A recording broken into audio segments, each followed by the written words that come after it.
What's going on, everybody? Welcome back to the channel. Today I am hanging out at home, just kind of going through some stuff. I was going to head up to Clear Lake, but due to the high winds this week, those plans got canceled. When the forecast is 10 to 20 with gusts over 30 or 40 miles an hour at Clear Lake, it's not a good time to be there. So instead, I thought I'd come home, get on the computer and kind of do a video with an overview of Lake Sonoma. So those of you who don't go to Lake Sonoma frequently, or maybe those who do, kind of just giving you a quick rundown on the lake. I'll show it on Google Maps and Google Earth, as well as look at the water levels currently. This is for March. Right now it's March 15th. So I'll take a quick overview of the lake. And then hopefully tomorrow I'll get out to the lake and do a run through on the lake and go up the creeks. We'll look at the water levels on the map, as well as get out in the water and get up to the creeks. And I plan to target all three of the major creek arms, Warm Springs, Dry Creek, and Cherry Creek. And we'll get out there and take a look on the water and see how it looks, and kind of give you an overview of the lake and current conditions. We'll look at water temperature, water clarity, and the distance it takes, or the time it takes to get from the no wake zone on each of those creeks up to the end. And I'm talking the very end, as far as you can go in a boat. And I've measured those previously, and it's about 2 miles on each of those three arms to get to the end of those. So we'll take a look at that via boat when I'm on the water, and see how long it takes to get up there. And then maybe do a little fishing as well, but really kind of just do an overview of the lake and give you a tour. So if you're planning on heading up there, you'll be able to see what the lake looks like and such. Also, just a reminder, the Redwood Empire Bass Club is planning a tournament, an open tournament on April 20th. So mark your calendars for that. 2-person per boat, $120 all in, includes big fish option. So mark your calendars, April 20th for the Redwood Empire Spring Classic Tournament. Should be a good event. Unfortunately, I will not be there because it's my grandson's 5th birthday, and so it's a big birthday for him. So I'll be missing out on that one, but hope you get up there and have a good time. So let's get on the computer really quick, and I'll turn the camera around and we'll look at the map, and we'll look at the water level and such. So hang on a second and I'll get this thing turned around. Okay, here we go with the lake map. If you're not familiar with the lake, this is the dam right here. This is the road that comes in from Highway 101. And then the launch ramp is right here next to, right below the bridge. This lower arm is the Warm Springs side. This is a ski area, and then the Warm Spring Creek goes all the way up to the end. And then down the main lake, the one that comes to the west is Dry Creek, and then the one to the north here is Cherry Creek. That's kind of one that gets fished the most, probably. And then this other creek here is actually Yorty Creek. And I won't be investigating Yorty Creek at all. Yorty Creek has a boat launch down here at the end. It's a car top ramp. You come in from the Cloverdale side out this road, and then if you have a car topper or kayak, canoe or something, belly boat, you can get into this ramp and then fish that creek. But I won't be investigating that one. I'll be looking at the other 3 creeks. I did some measurements previously, that once you hit the no wake zone to the end, there's about 2 miles on each of those creeks, and Cherry Creek is about 2 miles all the way up. So we'll take a look at that. We'll flick over to the earth view. A little bit harder to see the lake in this view with all the terrain. But we'll kind of look down here at the Warm Spring side. Once you get to the campgrounds here, the first Black Mountain campground, the no wake zone starts about there. So it's about 2 miles all the way up. And we are going to venture all the way up past Old Sawmill. Good area to fish right there. And then we're going to head all the way up to the creek, and right here there's a fork. This is called Rancheria Creek that comes in. I've been up there one time years and years ago, but it's been a long time since. But we'll get up in this area and we'll take a look around. on the water, and you can see what that looks like. And then we'll head back down the river and come down lake over here to the Dry Creek side. Again, that's Cherry Creek that goes up there. And from about this point is the start of a no wake zone, and so we'll travel all the way up here through these little turns and stuff. There's a big rock right here, which is again a good fishing spot.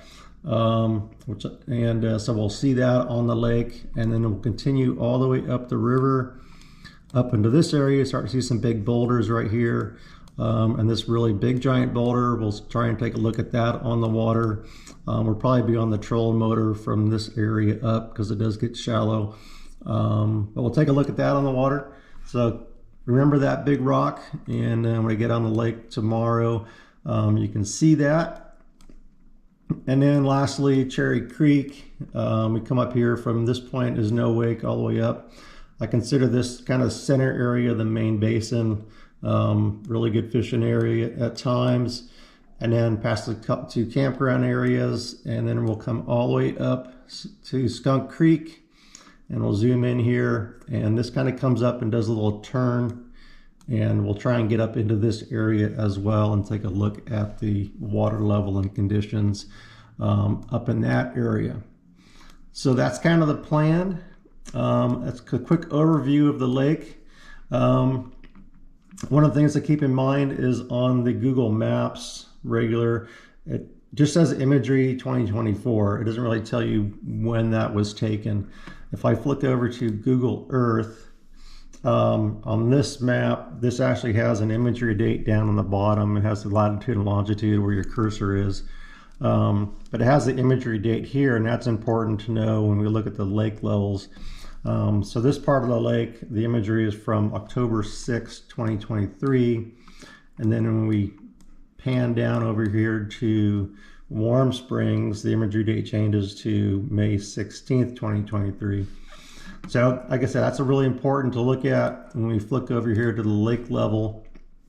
Our current lake level is 459. We peaked out here about February 6th at 467, almost 468, so about 9 feet or so.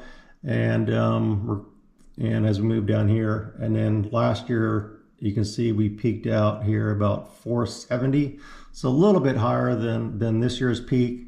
And then you can see the graph kind of carries out kind of in a steady line throughout the rest of the year. So I anticipate for this year, we'll probably see kind of a similar pattern as that will carry out parallel to the green line and the red line. So we'll probably end up, in the winter time at the end of the year, fairly close to this past year. So that's the lake level. Now when I talk about the maps, the Google Maps here, this showed again May 16th. So when I flick back over to here, I can look at May 16th, watch the date, 16th, right around there. From last year, about 457. So about 2 feet or so difference between now and then. So that lake level is going to be pretty close. The other one was October 13th, I think, somewhere around there. So September, October, and we get out here to the 13th. And that lake level was 444, so quite a bit, 15 feet or so of difference there, whereas 15 feet lower when you get up here into the Warm Spring side. So it's a pretty significant difference, 15-foot difference, so which means there's going to be a lot more water in here. Some of these shorelines will be covered in water. These trees will be submerged as well, and so there shouldn't be any problem getting up into this area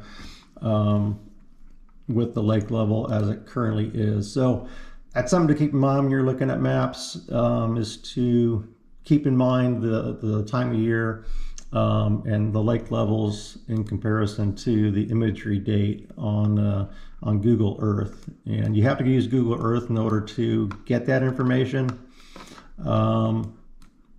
But it's good to know that.